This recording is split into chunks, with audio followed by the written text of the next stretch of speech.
They, whoever they is, say that trauma is stored in the body, and I'm not familiar with the science behind that, but I will say that personally, I think I feel it. I'm in downtown Bellefontaine. Went out for a doctor's appointment this morning. Decided to take myself out on a date today, get my nails done. Took myself out to lunch by myself. And I was like, what the hell? I'll go over to this dessert shop and have dessert.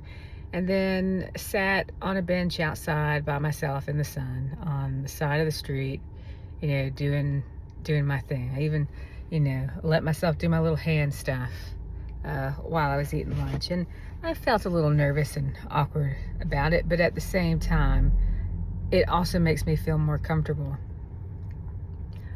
My whole life, I feel like I have been restraining my body, keeping my hands from moving, keeping my body from moving when I wanted to move, not sharing my voice when I wanted to share my voice, forcing myself to conform, forcing myself to make myself small, forcing myself into the shape that was expected of me.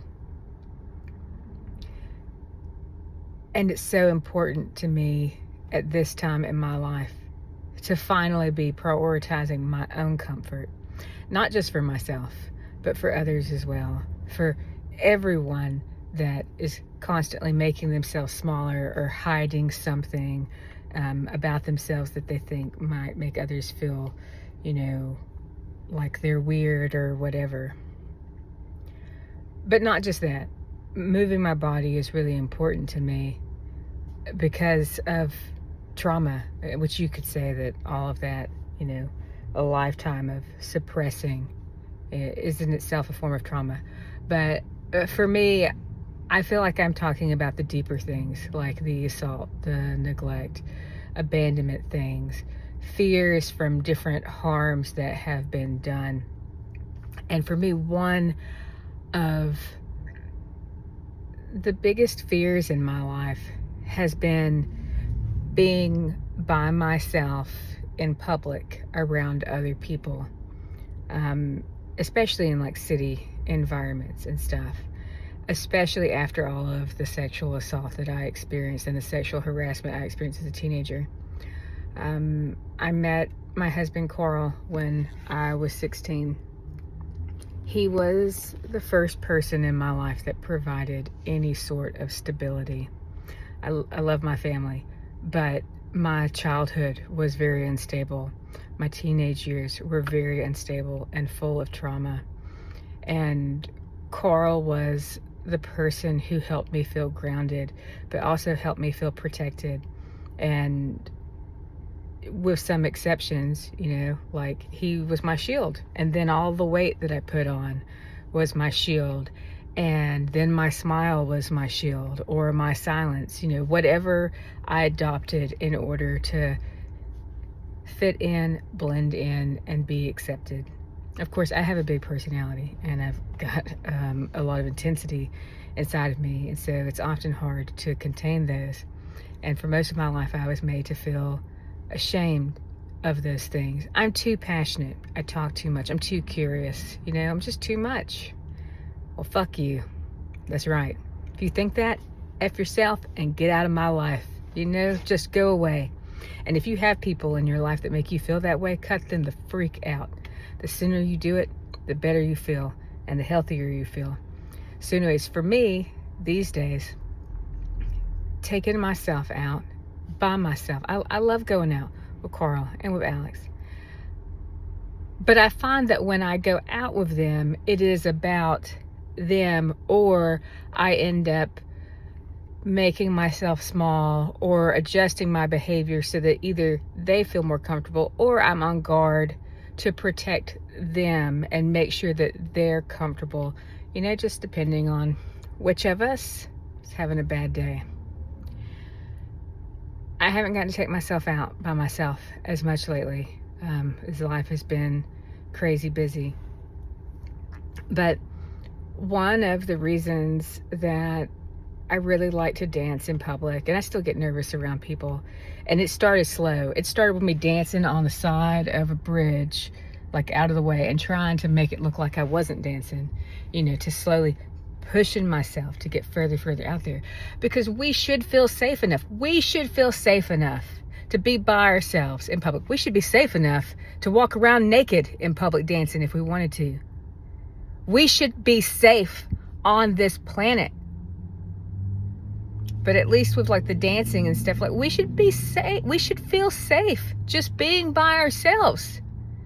And I don't always feel safe, but I know that my body often feels more unsafe than my brain. My brain knows that we're okay.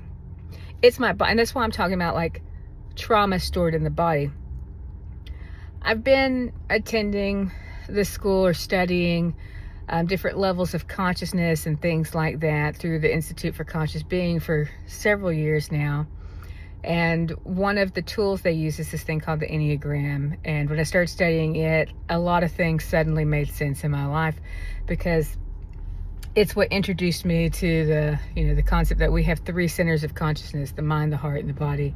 And now that I'm aware of that, that finally has given me the words and the terminology for me to be able to describe my experiences.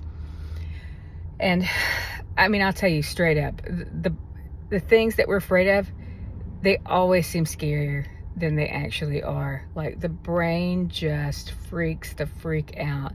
But if you can calm the brain down and get to a rational state, then what do you have left to deal with? Your heart and your body. And for me, I mean, I still have to try and like rein my brain in sometimes, especially here lately. I've gone through many periods in my life where I had intense, intrusive thoughts. I could not get the voices of other people out of my head. Like I would be like completely overwhelmed with, I'm even telling my brain to stop. But my brain is over here like imagining what other people are thinking and saying and stuff like that. And I'm like, I don't even care. It doesn't matter, but sometimes logic alone is not enough. So there's that. But then we go back to the body, and I just think about how my body always feels so tight. There's so much tension. It's like we are constantly on guard. And like my dancing, for instance, is one of the things that helps me to relax that. And the longer I've danced, like the bigger my movements have gotten. And when I'm dancing, I'm doing a lot of psychological work and visualization and different things at different times and stuff. But like, for instance, making myself dance in public areas where I can be seen is part of my healing. It's part of my healing. It's also part of my protest, like, and hopefully, and I know it does, because people tell me it inspires other people to be braver and put themselves out there more and not to be so afraid. But that just tells you how many freaking people are afraid of being seen, or afraid of being silly, joyful, etc., or afraid of playing. And oh my God, the amount of people who are triggered by it. But it's the people who are triggered by it that need to see it the most.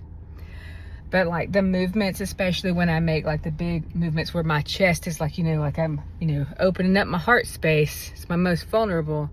It's doing movements like that, big movements, carefree, I mean, I'm not necessarily carefree, but it looks like it, doesn't it? And practice makes perfect. So I'll get there one day. But I really just wanted to make this video because I was sitting on that bench thinking about how awkward I still feel to be by myself in town, etc. How I still feel unsafe at times, even though I know I shouldn't be, but also how fucking liberating it feels. How fucking liberating it feels.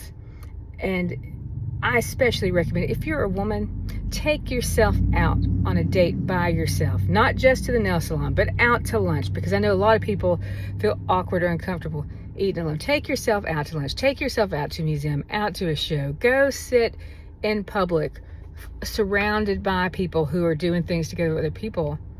It is a completely different experience. And it is so healing and so liberating. So do it.